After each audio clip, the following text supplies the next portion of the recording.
Overnight, a cruel new law penned by the nobles plunged one family into the lowest echelons of society.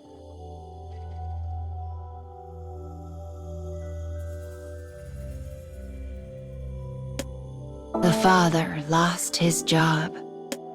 The mother began to meet cold stares while doing the shopping. And the daughter was expelled from school. Ever since that day, the pent-up despair of her parents has become a daily expression of rage. The girl is too young to intervene and can but stand by as her parents hurl contempt and insults in equal measure. But in her secret heart, she knows exactly what to say. I just want you to get along again. You used to laugh, to sing, to be happy. But now you don't, and there is nothing I can do about it. Realizing this is a thing beyond her ability to repair, the girl is thrust into a spiral of endless darkness. But she pushes the feeling back and abruptly springs up from her chair. She has just come up with an idea that will make her parents love again. Her heart leaping with joy, she dashes from the room and out the door.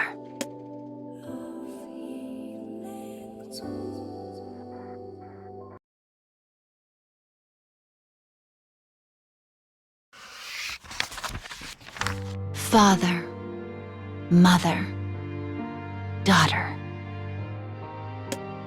It is a perfectly normal family, one found anywhere and everywhere. But an unfair law forces this family to be the subject of poverty and discrimination. The parents curse their own misfortune and permit their resentments to run wild. But the wounded girl has come up with a plan to bring them together once more. In her room, she unfurls a dirty scrap of paper and takes up her pencil. Her eyes narrow in concentration as the lead skitters across the page. Soon, the image begins to take shape. Though crude, it is clearly a picture of her mother and father holding hands.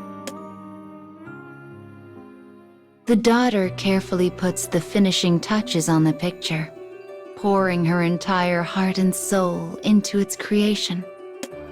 All the while, she thinks back on her precious memories of a household filled with happiness. She completes the drawing by giving the subjects a pair of gentle smiles. She wants them to be like the picture, to get along again. This is her most fervent wish.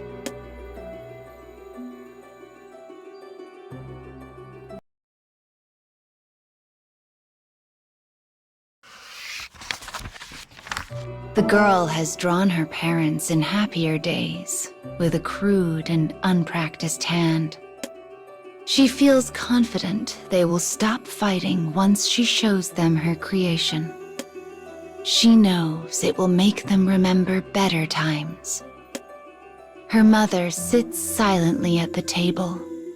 With hope in her heart, she shuffles up and places the picture in front of her. But the wife is still not recovered from the latest argument with her husband, and she shoves the drawing aside without a glance. "Go away," she mutters. "I don't feel like playing right now."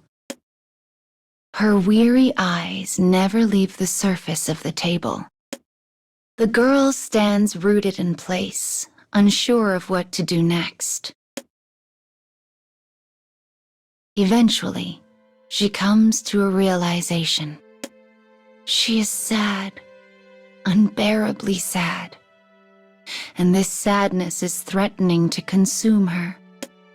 This feeling This pain is so overwhelming that she cannot even begin to express it. The next thing she knows, she is running from the house with tears streaming down her face. Behind her, she hears her father begin to yell. Maybe he yells at her, or maybe her parents are fighting again. But she continues to run, and the raging voice eventually fades to nothing.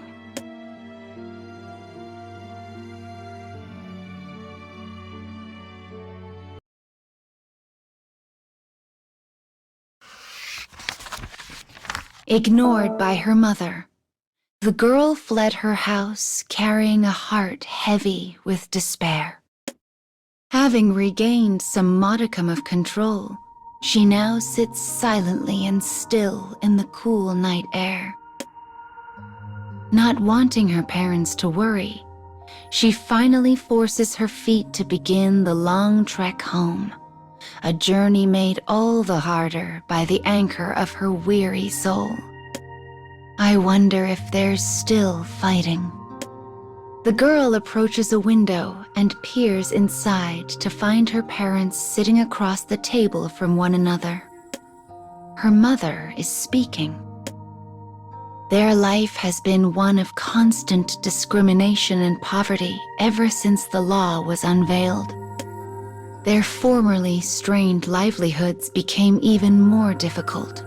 The girl can tell from her mother's face that she has reached her limit. But this time, her father does not berate his wife. Instead, he simply sits and listens to her words. Because even I. As tears begin to flow, her mother abandons her husband at the table and vanishes deeper into the house. Rather than follow, the man unfolds a dingy piece of paper and stares at it. It is the girl's picture, the same one her mother rejected earlier that day. Quietly, her father stands and sets the crude drawing gently on a shelf. The daughter knows that shelf well. It is the place where he keeps his most precious things.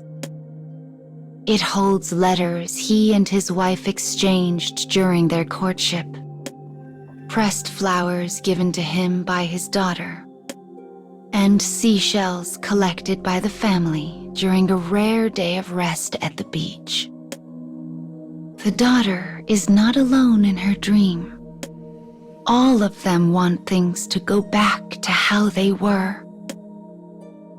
Sniffling, the girl rubs her red and tired eyes and opens the door to her house. "I'm home," she says quietly. And as her voice echoes throughout the home, it brings with it the faintest glimmer of hope.